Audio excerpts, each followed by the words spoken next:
Hello, everyone. From time to time, we hear in Chazal comments about the quality of the empire that presently rules Israel. And in Gittin, in page 80, we hear a comment like that. And let me share the pages, and we'll look into it. So the quote from let me just make this bigger. The quote from page 80 in Gittin says the following, quoting a Mishnah, Katav leshum malchut she'ena hogenet. If he wrote the date on the bill of divorce using calendrical system that counts years in the name of a kingdom that is not legitimate, or he wrote the date in the name of the kingdom of Madai, or in the name of the kingdom of the Greek Empire, and after it ceased to exist, or he wrote the date continued to the building of the temple, or counting to the destruction of the temple, all these cases, the bill of divorce is not valid. The discussion in the Mishnah is what kind of dates we write that makes the divorce bill, the bill of divorce, valid or not. But the interesting thing is, and this is our focus is on the empires, the different empires. The Mishnah mentioned the empire of Madai, which is the Persian Empire, and the Greek Empire by name. And there's one empire that is missing here, and obviously it's Rome, that Chazal most of the time during the Mishnah and part of the Gemara till at the beginning of the 4th century, the Roman Empire becomes Christian. But this is the empire that most of the time of Chazal, Israel is under the ruling of, and it implies that from some reason the Mishnah did not mention, when Rebbe edited the Mishnah, he did not write Rome. Instead, he wrote Malchut she'ena hogenet, or the English translation, a kingdom that is not legitimate. But really, a kingdom that is not legitimate is not quite grasping all the meaning of eina hogenet. Eina hogenet meaning it's unappropriate. It means that it's maybe even illegitimate. Okay, that's the meaning, like the quality of what Chazal are calling the Roman Empire. And here I brought you just a comment. In the time of the Mishnah, the local government was particular that documents be dated with the official government date. Therefore, the sages institute that this must done in bills of divorce as well. Okay, so in one aspect, we respect the ruling of the official government of the empire, but in the other hand, Malchut Roma, the Rome, we call them Malchut she'ena hogenet, and indeed the Gemara will continue to ask. It was stated in the Mishnah that if one wrote the date of the bill of divorce according to a kingdom that is not legitimate, it is invalid. The Gemara asks, what is the meaning of the description, a kingdom that is not legitimate, or Malchut she'ena hogenet? And the Gemara answers, this is referring to the Roman Empire. Okay, and why didn't you say so? Why did you use a nickname or a clue to tell us the Roman Empire? And the Gemara will continue to say, and why is it called a kingdom that is not legitimate? And the answer is because they have neither their own script nor their own language, but rather they took them from other nations. And the Yabetz, Rav Yaakov Emdin, at the 18th century, would say they stole it from the Greek. Ganuvu itam min hayavanim. So now this is very interesting. Like, we all know that they're talking about the Roman Empire that rules Israel, at the end of the Second Temple, all the way through the end of the compilement of the Gemara. And Chazal looks at the Roman Empire and they say they're not so legitimate. But not only they're not so legitimate, they're also, it's inappropriate to call them a kingdom, because a real respected kingdom, a real respected empire, have a language of their own and a script of their own. And in the eyes of Chazal, Romans are just copying the Greek culture. We know that they did it in their mythology, like they took the same character more or less, and they changed their name. They added a few details here and then. They took the Greek, the basic of the Greek letters, language, writing, and they copied it and changed a little bit by the names and the symbols, but they didn't have their own language. And it seems like Chazal are looking at that with some disrespect, and they say, they have no language and they have no script of their own. And indeed, what we find in many of Chazal's sources, both in the Gemarot or in the Midrash, that Chazal really dislike Rome. And it's not that they dislike them all, just because they are responsible of destruction of the Second Temple, and they're responsible of putting many taxes and decrees on the Jewish people, and the destruction of what happened at the Bar Kokhba rebellion.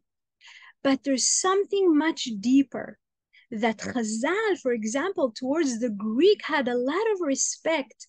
And we know that many Chachamim and royal families learned the Greek language and also knew a little bit of Greek philosophy and even Greek mythology. But in terms of the Roman Empire, Chazal don't have respect to that empire. And another place in Chazal, in Masechet Pesachim, when we hear that nickname, but a different nickname for Rome, is the Baraita that says Shiv'at Dvarim Mechusim Mibnei Adam. Okay. Apropos the list of items created during Twilight, the Gemara cites that the sages thought 7 matters are concealed from people. In other words, they are not revealed to us. They're secretive. These are things we will never know why they happen, when they will happen.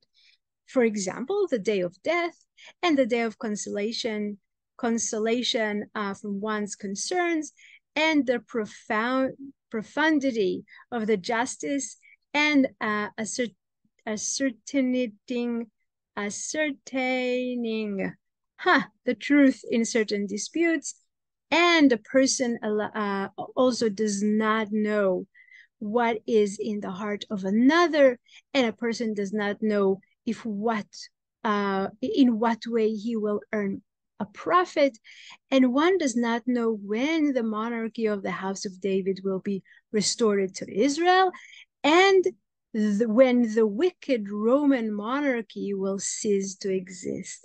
Now, here, the English already revealed the word Roman, but the Hebrew doesn't say Rome. The Hebrew just says Malchut chayevet matai tichle. The wicked, the guilty monarchy, when will it cease? In other words, when Chazal said and wrote and taught those paragraphs, they wanted to hide the fact that they're talking about the Roman Empire, maybe because they were afraid that it will known to the empire, and they'll get punished for that. But it's no secret that they dislike Rome, and they called Rome a wicked empire that will cease to exist one day, but we don't really know when. And that also shows us that the Chazal felt that the Roman the exile, the living under the Roman Empire, is long and they can't see the end. We do know it will end one day, because the Roman Empire is wicked and guilty for doing many bad things to the Jewish people, but they don't say, but we don't know when. And another thing that I wanted to show you in terms of the tension that Chazal feels towards the Roman Empire is there are a few sources. I brought one source from Shir HaShirim, from a Midrash, and one from the Gemara in Shabbat. And the source says the following: Rav Levi said, on the day that Solomon married the daughter of Pharaoh Necho, the angel Michael, the great prince, descended from the heavens and inserted a large reed into the sea. Mud arose on this side and that, and made that place like a thicket, and it became the location of Rome. In other words, Rabbi Levi in the Midrash is saying there's a connection between the sin or the inappropriate deed of Shlomo, of King Shlomo, marrying the daughter of Paro, political marriage, interest, but it was inappropriate. And that, he says, started not only the decline of Shlomo's ruling and the dynasty, all the way to the destruction of the first temple that Shlomo built, but it's also caused the rising of Rome, which caused the destruction of the second temple. And that's the connection that Chazal sees. And we have the somewhat similar but different verse in the Gemara in Shabbat, in the name of Rav Yehuda, in the name of Shmuel. Here we're talking about Amoraei Bavel. In Midrash, it's from Eretz Israel.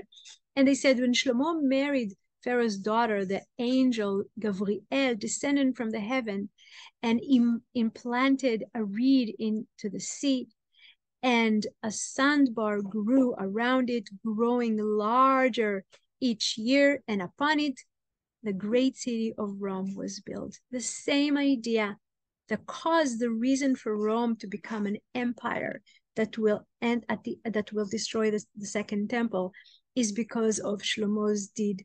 And in other words, Chazal understood that the wicked and fierce hands of the Roman upon the Jews is a punishment by God from something that Shlomo did. And by the way, it continues an amazing attitude in the Jewish people. Where something bad happens to us, we don't look for reason outside of us and who to blame, and more looking inwards and to see what we did wrong. And here we are suffering from Rome that we dislike, but we know that as Chazal say here, the root of it was the sin, was the inappropriate way of Shlomo to live. But I want to go back to Greek. But the Greeks also ruled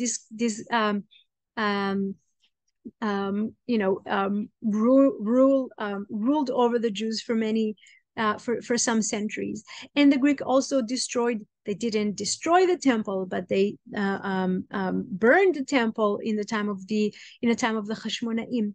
And yet we don't hear such a dislikement and disrespect to the Greek as we see for the Romans. And it is true that Chazal had relationship of love-hate with the Greek philosophy and Greek culture and Greek language, and they respected them from being authentic and had wisdom in it. And one of the surprising and interesting Jewish sources to speak about the tension is Rav Yehuda Halevi in his book the Kuzari. Rav Yehuda Halevi was at the end of the 11th century, the beginning of the 12th century, and in the discussion there, the rabbi Hachaver is telling the king, there is an excuse for the philosophers. Being Greek, science and religion did not come to them as inheritance. In other words, says the Chaver to the king, the Greek philosophers, you can't blame them for not knowing, deeply science and religion, because it's not an inherent thing for their culture. The Greeks only received it when they became powerful from Persia, who are Semites, and the Persian had it from the Chaldeans that are also Semites. In other words, what Yehuda Halevi is saying, what Rihal is saying, that the Greek philosophers were smart and okay, but not as much and not deeply, because they didn't receive it straight from the source, and they had to learn it from Semite empires like the Persian Empire and the Babylonian Empire. And it was only then that the famous Greek philosophers arose. But as soon as Rome assumed political leadership, they produced no philosophers worthy of name. In other words, Rav Yehuda Halevi in the 11th century is saying Rome did not provide any word by name philosopher. The Greeks did because they learned the wisdom from Semite empires, but the Romans stole and copied the Greek and could never produce a worthwhile philosopher. In other words, there's no wisdom in the Roman Empire. And we find it in Chazal in many sources. And the idea that repeats itself in Chazal is that Esav, who is Edom, who is Rome, who is the Christianity, are four sources where we have a dispute with. And not only their behavior towards the Jews, but as of itself, and especially towards Rome. And I'll go back to the source I started with, especially to Rome, when Chachamim are saying Rome is Malchut she'eina hogenet. Rome is an unworthy empire. They have nothing of their own. They copied everything they have from others, and we know it by Latin. Also, that the Hellenistic world, it was mostly Romans copying Greeks, but because the Roman Empire spread in a big territory, then Latin influenced also other languages. But for Chazal, an empire that have no script of their own and no language of their own, but rather they stole it from other people, their quality is questions, and they're not as worthy as the Greek Empire.